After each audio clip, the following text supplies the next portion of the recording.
오늘 함께 읽은 본문 가지고 은혜 나누길 원합니다. 그리스 신화에 보면 이런 이야기가 하나 있어요. 어떤 고양이가 청년을 좋아하게 됐대요. 이 청년을 너무너무 좋아한 고양이는요, 미의 여신 아프로디테를 찾아가서 나를 좀 사람 만들어 달라고.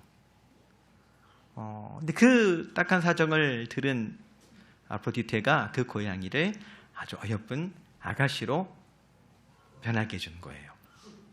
그리고 청년과 만나게 되었고 둘은 곧 사랑에 빠져서 결혼하게 되었더랍니다.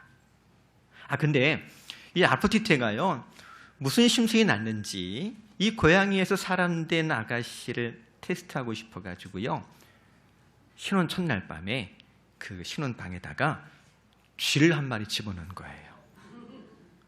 그랬더니 글쎄, 고양이에서 사람 된 이 아가씨가 내가 누군지, 내가 지금 누구와 함께 있는지, 내가 지금 어디에 있는지 새까맣게 잊어버리고 그 쥐를 잡겠다고 이리 뛰고 저리 뛰고 한 거예요. 그거를 보고 화가 난 여신은 그 고양이를, 그 처녀를 본래 고양이로 돌려보냈다라고 하는 이야기입니다. 여러분, 천성이 변한다는 것이 얼마나 어려운지요. 사람이 변한다는 것이 결코 쉬운 일은 아닐 겁니다. 근데 정신의학자 해리스 박사는 그의 책 I'm OK, You're OK라는 책에서 인간이나 워낙에 천성을 바꾸기 어렵지만 또 싫어하지만 사람의 천성이 바뀌는 경우가 세 가지가 있다라고 소개하고 있는 걸 볼 수가 있는데요. 첫째는 뭐냐면 현재 상황이 너무 괴롭고 힘들고 어려울 때 사람이 변한대요. 두 번째는요, 소망이 안 보일 때 인간이 변한다고 그랬어요. 근데 이 두 가지 경우는 아마 부정적인 경우일 겁니다. 그리고 마지막 세 번째 경우가 있는데요, 사람은 유레카 상황에서 변할 수 있다라고 소개하는 걸 볼 수가 있습니다. 유레카, 뭔지 아시죠? 네, 고대 이탈리아 시실리아 섬에는 아르키메데스라고 하는 수학자가 있었습니다. 당시에 선진국이었던 이집트로 유학을 다녀온 이 아르키메데스는요, 우리가 알고 있는 지렛대의 원리를 발견한 사람이고요, 나선형 펌프를 발명한 사람이기도 했습니다. 근데 하루는 임금이 이 아르키메데스에게 왕관을 벗어주면서, 금으로 만든 왕관을 벗어주면서 이게 순금으로 만든 건지 불순물이 섞여 있는지 좀 알아보라고 하는 거예요. 지금이야 기구가 있으니까 알 수 있겠습니다만 그 당시에는 방법이 없잖아요. 그렇다고 왕관을 분해할 수도 없고, 고민하면서 하루는 목욕탕에 가서 몸을 푹 잠그게 되었는데, 자기 몸이 목욕탕 욕조에 들어가니까 물이 어떻게 되더래요? 넘치더래요. 자기 몸만큼 물이 바깥으로 흘러나오더라는 거죠. 그걸 보고 크게 깨달은 게 있어가지고 벌거벗은 줄도 모르고 바깥으로 뛰어나가면서 유레카를 외쳤더랍니다. 네, 그림에는 가릴 때 가렸지만 상상이 맡길게요. 이전에는 알지 못했던 것들, 경험하지 못했던 것들, 내 인생을 송두리째 바꿔놓을 만한 그 놀라운 어떤 경험을, 그래서 그 다음부터는 유레카 상황이라고 표현하곤 하는데요. 오늘 저와 여러분이 함께 읽은 말씀이 우리 기독교사에 있는 유레카 사건이라고 소개할 수가 있을 것 같아요.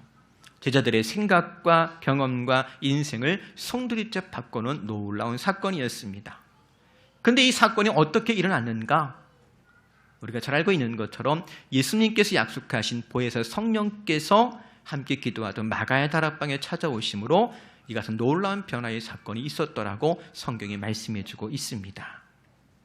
사랑하는 성도 여러분, 세상에 변하기 어려운 것이 천성이고 사람이겠습니다만 예수 그리스도와의 만남은 결국 변화된 사람, 변화된 삶의 그 목적이 있다라고 할 수가 있겠습니다.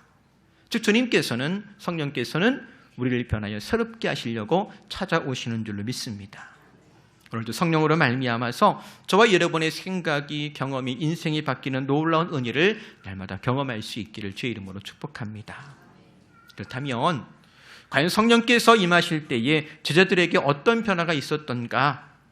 오늘 말씀 보니까 첫 번째로요, 먼저 제자들의 귀가 열리는 것부터 시작되었다라고 소개한 것을 볼 수가 있습니다. 사도행전 2장 2절 보니까 이렇게 기록합니다. 호련히 하늘로부터 급하고 강한 바람 같은 소리가 있어 그들이 앉은 온 집에 가득하였더라. 어릴 적에는 토요일마다 기다리던 TV 프로그램이 있었습니다. 서유 영화, 네, 특별히 서부 영화 굉장히 즐겨봤거든요. 그래서 졸리는 비벼가면서 기다렸던 기억이 있는데 그 서부 영화 그 장면 가운데에 열차 강도들이 열차를 습격하려고 준비하는데요. 저 광활한 그 사막 끝에서 열차가 오는 게 안 보이잖아요. 멀리서 오는 거니까. 근데 열차가 오는 걸 어떻게 확인하느냐? 철길에다가 이렇게 귀를 대고 듣더라고요. 그럼 그 철길을 타고 오는 진동을 듣고 지금 뭐가 오고 있구나. 열차가 오고 있구나. 그리고서는 열차를 습격할 준비를 하는 걸 본 기억이 있습니다. 여러분, 쟤들은 성령이 그들 가운데 임하는 것을 어떻게 알았느냐? 제일 먼저 귀가 열림으로요, 소리를 듣기 시작했다라고 적고 있는 것을 보게 됩니다. 거꾸로 이야기하면 저들의 귀가 열린 거예요. 이제까지 듣지 못했던, 들어도 깨닫지 못했던 소리를 듣기 시작했더랍니다. 북이스라엘 아방 시대에 말 한마디로 하늘을 닫고 열었던 선지자가 있습니다. 엘리야 선지자예요. 갈멜산에서 하나님의 살아계심을 증거하고 450명이나 되는 바알을 섬기는 거짓 선지자들을 단번에 척결했더랍니다. 근데 그런 그도 인간인지라 두려움이 몰려오니까요, 한순간에 영적인 침체에 빠지고 말았어요. 하나님, 사명이고 뭐고 다 필요 없어요. 다 끝났어요. 차라리 날 데려가 주세요.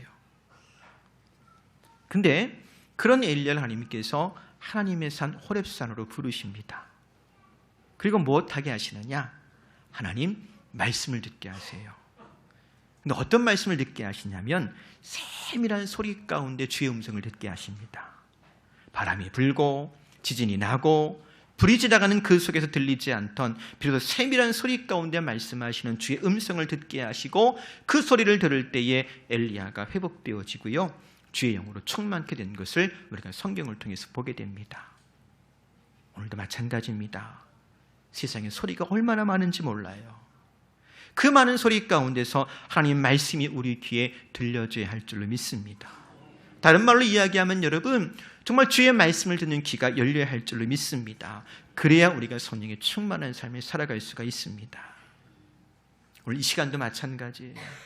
예배하는 이 한 시간을 통해서도 말씀 가운데 내게 주시는 그 주의 음성을 들을 수 있는 저와 여러분 될 수 있기를 바랍니다. 높아심에서 말씀을 드립니다만 여러분, 조금 시간이 지나면요, 제 설교가 여러분 귀에 익숙해질 거예요. 제 목소리, 말투, 표정 하나하나 익숙해지기 시작하면 그때가 위험한 때예요. 왠지 아세요? 그 익숙하기 때문에 잘 안 들리기 시작할 거예요. 목사님이 또 저 얘기 하는구나. 목사님이 또 그 얘기 하네. 뭐 좋은 얘기 하시겠지. 어쩌면 제 목소리가 자장가처럼 들릴지도 모르겠어요. 근데 그때가 위험한 때예요. 여러분, 어떻게 하면 그 익숙한 소리 가운데서 내게 말씀하시는 주의 음성을 들을 수 있을까요? 다른 방법 없어요. 시간 말씀을 사모할 수 있기를 바랍니다. 하나님, 한 번의 예배지만 이 예배를 통해서 내게 허락하시는 주의 말씀 듣기를 원합니다. 은혜 받기를 원합니다. 내가 깨닫기를 원합니다. 이런 마음과 태도를 가지고 예배에 참여할 수 있기를 바랍니다. 잠깐 이야기했지만 여러분, 세상에 소리가 얼마나 많은 줄 몰라요. 하나님 말씀 듣고 집중하지 못하게 하는 정말로 굉장히 많은 소리들이 있습니다. 그 가운데서 주의 말씀을 분별할 수 있어야 돼요. 마귀는요, 직업이 뭐냐면 말씀 못 듣게 하는 게 마귀 직업이에요. 예수님 비유 가운데 보면 씨 뿌리는 비유 가운데 말씀이 길가에 떨어지잖아요. 그러니까 뭐가 날라와서 말씀을 다 취해버리더래요? 새가 날아와서 말씀을 다 가져가더랍니다. 그 새가 뭔데? 그게 마귀예요. 말씀 못 듣게 하는 게 마귀의 일이거든요. 사랑하는 성도 여러분, 마귀의 악한 관계에 유혹에 도전에 넘어지지 말고 주의 말씀을 사모하는 가운데 주의 영으로 충만함이 있는 저와 여러분 될 수 있기를 주의 이름으로 권면해 드립니다. 두 번째로요, 성령이 임할 때에 제자들의 눈이 열렸대요. 사도행전 2장 3절 말씀 볼까요? 마치 불의 혀처럼 갈라지는 것들이 그들에게 보여 각 사람이 하나씩 임하여 있더니 라고 적고 있습니다. 성령께서 그들을 찾아와 만나주실 때 이제까지 보지 못한 것을 보게 되었습니다. 아니, 보아도 알지 못한 것들을 이제 알게 된 거예요. 마가의 다락방에서 함께 기도하던 제자들, 그 중에 적어도 11명은요 3년 동안 예수님과 함께 했던 사람들입니다. 근데 그 사람들이요 3년의 공생애를 마치시고 예수님께서 마지막 예루살렘으로 올라가실 때에 빌립이라는 제자가 예수님께 이런 질문을 해요. 요한복음 14장 8절 말씀입니다. 빌립이 이르되 주여 아버지를 우리에게 보여주옵소서 그리하면 족하겠나이다. 왜 간혹 그런 사람이 있잖아요. 하나님이 어딨어? 내가 하나님 보여주면 믿을게. 뭐 이런 사람이 있지 않습니까? 빌립이 지금 하고 있는 말이 그와 비슷한 말이에요. 그럼 생각해 보세요. 빌립이 어떤 사람입니까? 나다나엘에게 내가 메시아 만났다고 소개해 준 사람이 있잖아요.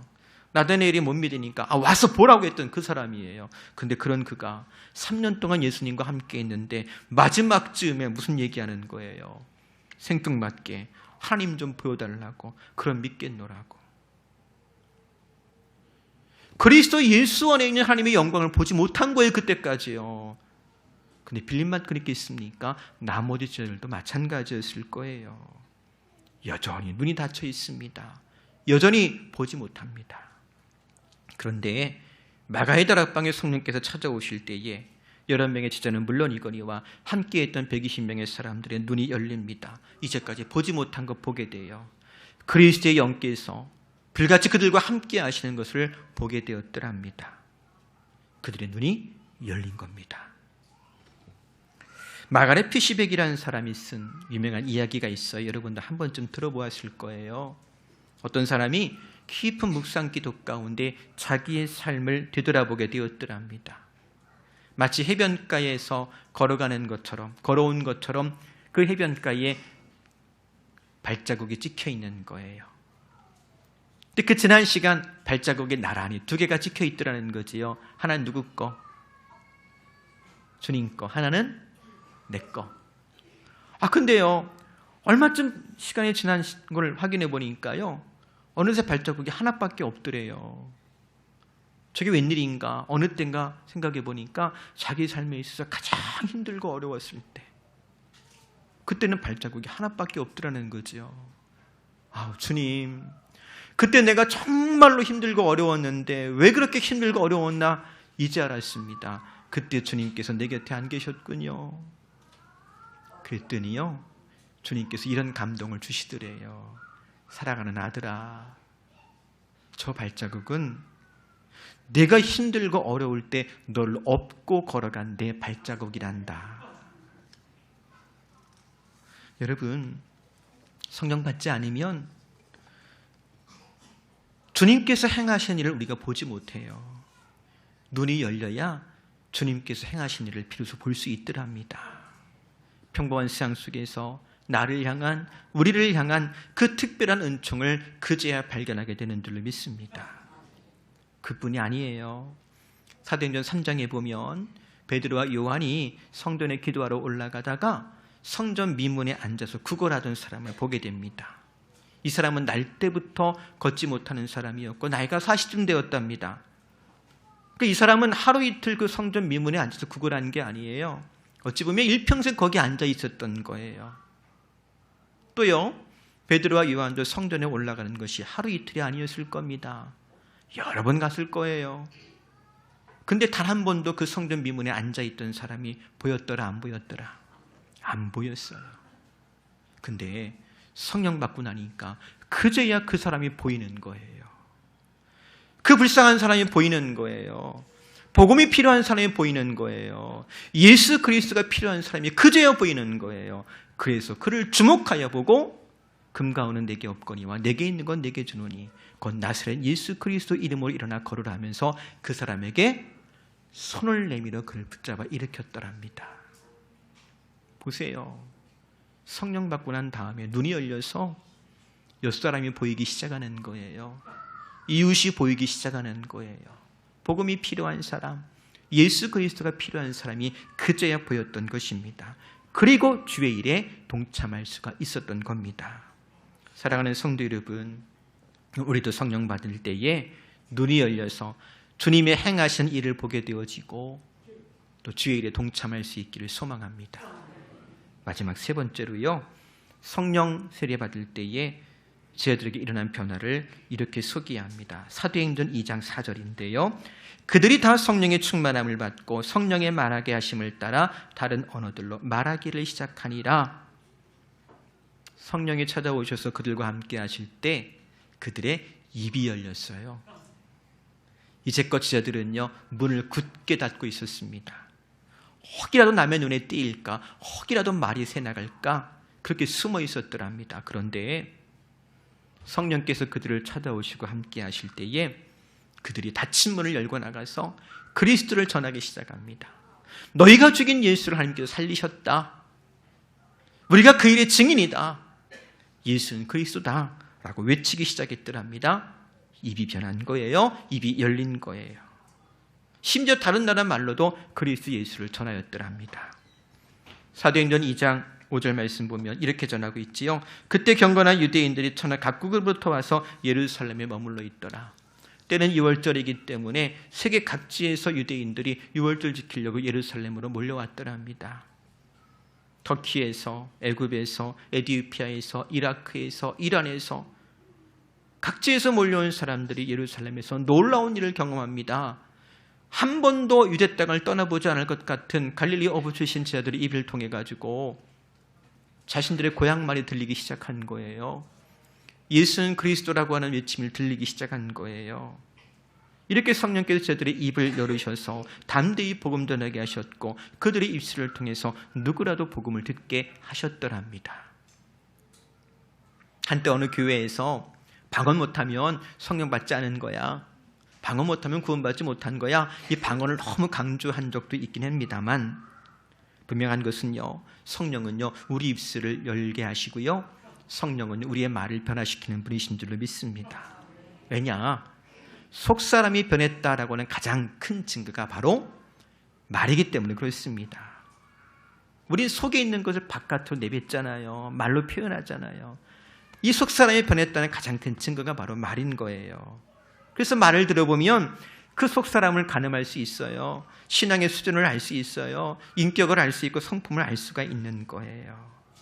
그래서 여러분, 한 사람이 변했다라고 하는 것, 결국 말이 변했다는 뜻일 수도 있습니다. 이솝우화 가운데 나오는 이야기인데요. 어느 날 주인이 하인을 불러가지고 오늘 집에 귀한 손님이 오니까 정성껏 음식을 준비해라. 가장 귀한 재료로 맛있는 음식을 준비해야 된다라고 명령을 했더랍니다. 그 귀한 손님이 왔고요. 음식이 쫙 나오는데 세상에 모든 음식이 소의 혓바닥으로 만든 음식이더래요. 화가 난 주인이 하인을 불렀어요. 아니, 이 세상에서 가장 귀한 음식을 준비하라고 신신당부했는데 어떻게 음식이 다 소의 혀로 만든 음식이냐? 라고 따졌더니 하인이 이렇게 대꾸하더랍니다. 주인님, 이 세상에서 가장 귀한 것이 말입니다. 말이 없으면 사람과 짐승이 다를 바 없습니다. 이성적인 행동이나 사회생활도 말을 통해야 됩니다. 따라서 말을 하게 하는 혀는 세상에서 가장 귀한 것이기 때문에 주인님 당부대로 귀중한 혀로 요리했습니다. 그러더래요. 다음에 그 집에 또 귀한 손님이 오게 됐어요. 이번에도 주인이 하인에게 요리를 요청해야 되는데 지난번에 뭘로 만들었더라고요? 그래서 이번에는 거꾸로 주문했대요. 세상에서 가장 천한 것으로 요리를 준비해라. 그랬더니 이번에도 요리가 나오는데 뭐가 나오더래요? 또 소의 혀로 만든 요리가 쫙 나오더라는 거지요. 불딱지가 난 주인이 불렀습니다. 지난번에는 가장 귀한 것이 혀라고 해가지고 내오더니 이번엔 천한 것으로 만들어라니까 왜 소의 혀로 요리 만들었냐고 따지니까 하인이 대꾸하더래요. 주인님, 말이란 것이 꼭 필요할 때 필요할 말만 하면 정말로 귀중하지만 함부로 내뱉는 말은 그 이상 천한 것이 없습니다. 그래서 그렇게 짓거리게 하는 천한 혀로 요리했습니다. 그러더래요. 나는 예수 모른다고 한때 예수님 욕하며 저주했던 베드로의 천한 입을 성령은 변하여서 내가 예수 그리스도 부활의 증인이라고 외치는 가장 귀중한 입으로 바꾸어 주셨더랍니다. 그리고 이렇게 성령 받고 변화된 제자들을 가리켜서 성경은 사도라고 소개하고 있는 걸 볼 수가 있습니다. 제자는요, 말 그대로 배우는 사람이에요. 사도는요, 거룩한 일을 위해서 헌신하는 사람들을 가리켜 사도라고 부릅니다. 제자들이 성령 받고 변하여서 하나님의 거룩한 일에 참여하는 사람이 되었더랍니다. 오늘도 마찬가지예요. 성령께서 우리 안에 계심으로 성령의 말하심을 따라 복음을 증언하고 하나님 말씀을 증거할 수 있는 저와 여러분 될 수 있기를 소망합니다. 그리고 그 안에서 거룩한 하나님의 일을 감당해 나가며 온전히 구원을 이뤄가는 저와 여러분 될 수 있기를 바랍니다. 보세요. 호기자리에 아직도 성령 받는 게 뭐야? 싶은 사람이 있다면 성령의 오심을 사모하십시오. 성령님, 나를 비워드립니다. 내 안에 오셔서 나를 주장하시고 내가 새 사람 되기 원합니다 라고 기도하며 나를 비워드릴 수 있기를 바랍니다. 또 성령 받은 분은 날마다 성령 충만을 사모할 수 있기를 바랍니다. 데살로니가전서 5장 19절 말씀 보면 현대어 성경은 이렇게 권하세요. 성령의 불을 끄지 마십시오. 또 에베소 4장 30절 말씀 보면 하나님의 성령을 근심하게 하지 말라. 그 안에서 너희가 구원의 날까지 인치심을 받았느니라 고 말씀하십니다. 때론 성령을 불에 비유하기도 하고 성령 하나님을 인격적으로 표현하기도 하지요. 특별히 불을 끄지 말래요. 지금이야 버튼만 눌러도 불이 나오잖아요. 그렇지요? 성냥개비로 이렇게 붙일 수도 있고 라이터도 있고 한데 예전에는 불 관리를 굉장히 잘 해야 했대요. 그래서 제 기억에도 할머니 댁 가보면 아궁이 한쪽에 이렇게 불씨가 남아있게 했던 거 기억이 나고 안방에 겨울에는 뭐가 있었어요? 화로도 있었어요. 그거 잘 관리해야 되잖아요. 근데 여기 성경에서 불을 끄지 말라고 할 때는 어떤 의미가 제일 먼저 생각이 나냐면 성막에서 하나님께 섬기며 기도할 때 성막 안에 불은 꺼지면 된다 안 된다? 안 돼요. 그래서 제사장은요 그 불을 잘 관리해야만 했습니다. 꺼지지 않게 해요. 오늘 우리도 마찬가지예요. 그 불 잘 관리해야 돼요. 꺼지면 안 돼요. 어떻게 잘 관리할 수 있을까? 어떻게 하면 성령을 근심하지 않게 할 수 있을까? 어떻게 날마다 성령 충만한 삶을 살아갈 수 있을까? 에베소 5장 19절 말씀 이하에 보니까 이렇게 전하십니다. 시와 찬송과 신령한 노래들로 서로 화답하며 너희의 마음으로 주께 노래하며 찬송하며 범사에 우리 주 예수 그리스도의 이름으로 항상 아버지 하나님께 감사하며 그리스도를 경외함으로 피차 복종하라. 그리고 이 말씀을요 사도행전 말씀 보면 좀 더 간략하게 소개했더라고요. 사도행전 2장 42절 말씀 같이 읽어볼까요? 시작. 그들이 사도의 가르침을 받아 떡을 떼며 오로지 기도하기를 힘쓰니라. 아멘.